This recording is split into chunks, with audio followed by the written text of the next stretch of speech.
Apple's WWDC keynote ended with one more thing that took up almost half the length of the live stream. I'm Riley, this is TechLinked, and this is the Vision Pro, Apple's long-rumored headset that Tim Cook is a little too excited about. The mixed reality headset starts at $3,500, but it'll cost more if you wear glasses, because you'll apparently have to buy prescription lens inserts for the crime of being born into a weak genetic line. I messed up and already had a kid. Apple is telling me that was a mistake. The Vision Pro features a higher than 4K micro OLED display for each eye and audio pods for spatial audio. Apparently the pods match the sound to your room's features and materials using audio ray tracing, which is totally real and will definitely affect your ear's frame rate. So make sure you get NVIDIA's DLSS hearing aids. That will stop the pain. The headset contains a buttload of cameras and sensors so you can control it with just your eyes and hands, take 3D pictures, and record 3D videos with spatial audio.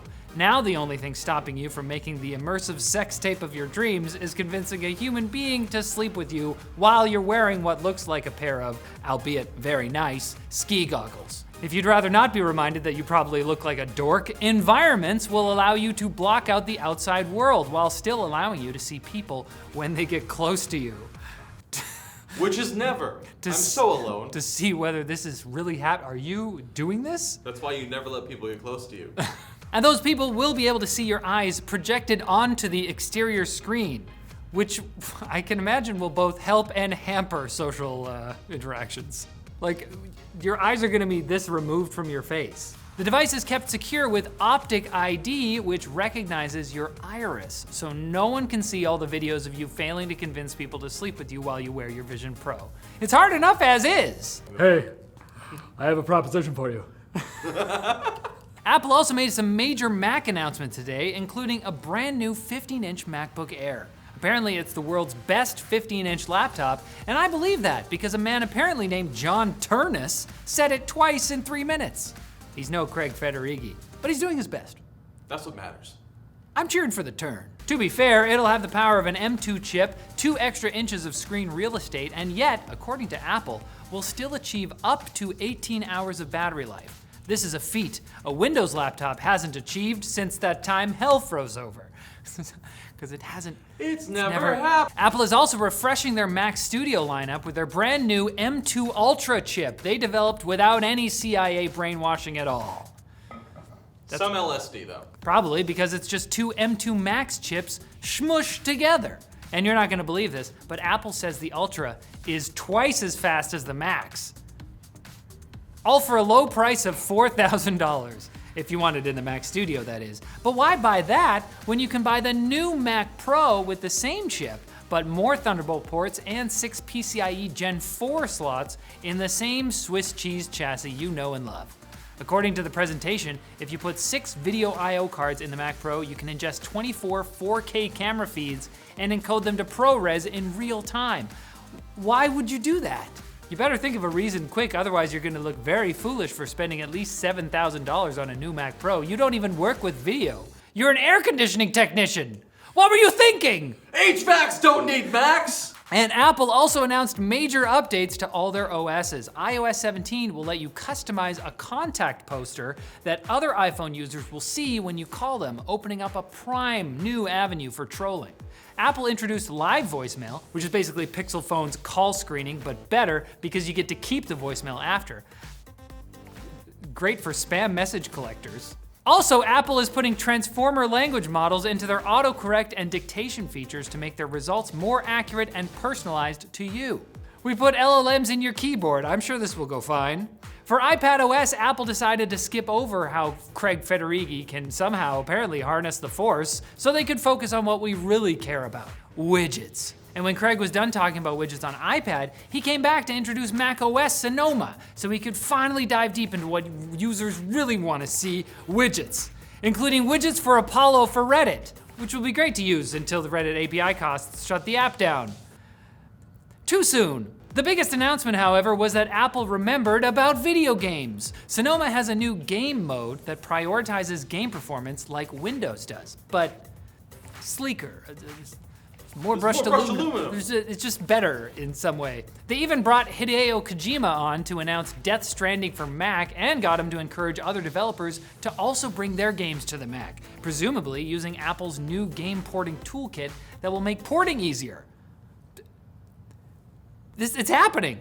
Perhaps coincidentally, or perhaps not, Crossover, a third-party software that allows Windows applications to run on macOS, also announced DirectX 12 support. Apple's serious about AR, Apple's serious about gaming now. What's next? A Tech News Roundup show? Please don't. Come at me, Tim Cook. No, he scares me. Now it's time for Quick Bits, brought to you by XSplit. Whether you're a streamer, content creator, or you're always on video calls for work, XSplit's cutting-edge broadcasting and video production tools can help you take your live streaming to the next level. You're gonna get so many super chats from your colleagues.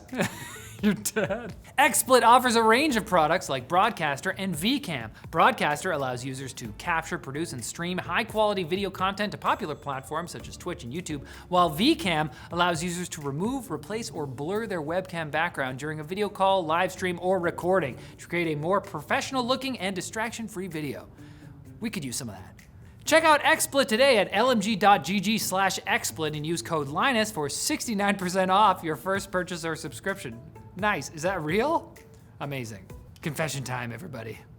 There's only 4 Quick Bits, but that's because the front half was a bigger slice of beefcake than Dwayne Johnson.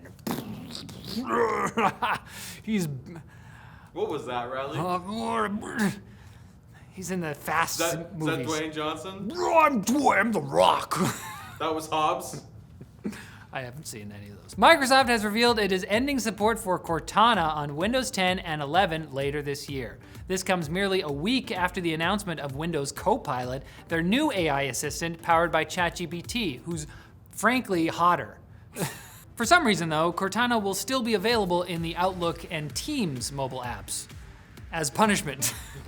To be fair, ChatGPT is a better representation of Halo's Cortana than Microsoft's Cortana. I mean, Microsoft's original attempt wasn't even insane. It just made users feel that way, which...